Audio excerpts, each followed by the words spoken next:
നിങ്ങളുടെ favourite shows ഇനി ഒരിക്കലും മിസ്സാവില്ല. ഇപ്പോൾ C5 കാണും നിങ്ങളുടെ ഫേവറേറ്റ് ഷോസ് തികച്ചും സൗജന്യമായി. നെല്ലിശ്ശേരി നിൽക്കുന്നതിന് മറ്റു പ്രശ്നങ്ങളൊന്നും ഉണ്ടായിട്ടല്ല. കുറച്ച് ദിവസം ഞങ്ങളോടൊപ്പം നിൽക്കണമെന്ന് ഞങ്ങൾക്കൊരാഗ്രഹം. അതാ.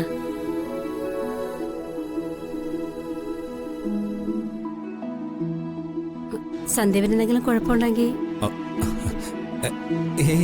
എനിക്ക് കുഴപ്പമൊന്നുമില്ല അമ്മേ. ആതിരെ ഡിസ്ചാർജ് ചെയ്ത സ്ഥിതിക്ക് ഇന്ന് തന്നെ അങ്ങോട്ടേക്ക് കൊണ്ടുപോകും.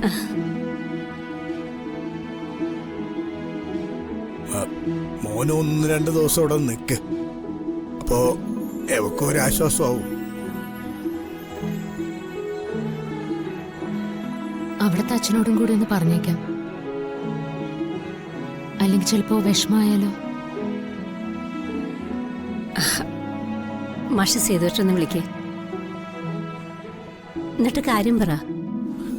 എന്തായാലും സേതുവേട്ടനോട് കാര്യങ്ങൾ പറയണമല്ലോ. സേതുവിനെ ഞാൻ ഇപ്പൊ തന്നെ വിളിക്കാം.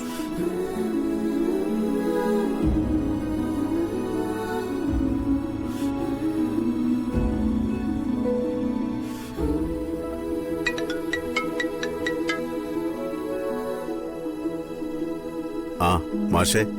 സേതു, ഞാൻ ഒരു കാര്യം പറയാനാ ഇപ്പൊ വിളിച്ചേ. ഞങ്ങളിപ്പോ ഇവിടെ ആശുപത്രി വന്നു. ആതിരെ ഡിസ്ചാർജ് ചെയ്തു. അവളെ ഞങ്ങൾ വീട്ടിലേക്ക് കൂട്ടിക്കൊണ്ടുപോയാലോ എന്ന് ചോദിക്കാനാ ഞാൻ വിളിച്ചേ. ആതിരെ നിങ്ങൾ കൊണ്ടുപോകുന്നതിന് എന്തിനാ മാഷെ എന്റെ അനുവാദം? അവളെ നിങ്ങൾ കൊണ്ടുപോയിക്കോളൂ.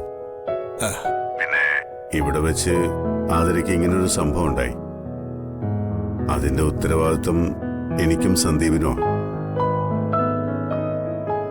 എന്റെ മകൻ കാരണം നിങ്ങൾക്കൊക്കെ വിഷമായി എന്നറിയാം. മാഷ് അവനോട് ക്ഷമിക്കണം. ഏയ്, എന്താ സേതു ഇത്?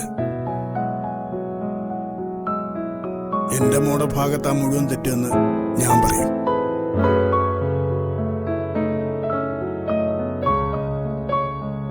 അവള് കാണിച്ച കയ്യബദ്ധത്തിന് ഞാൻ വേറെ ആരെയും കുറ്റപ്പെടുത്തില്ല.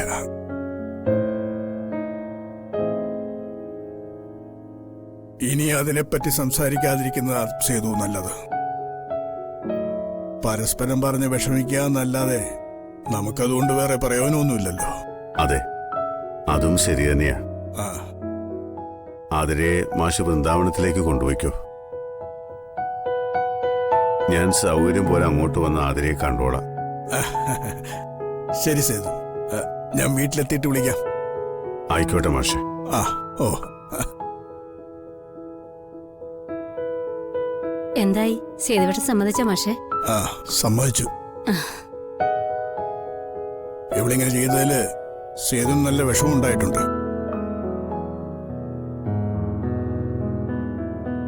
അത് പിന്നെ ഇല്ലാതിരിക്കോ? നമ്മുടെ അവസ്ഥ അത് തന്നെയല്ലേ.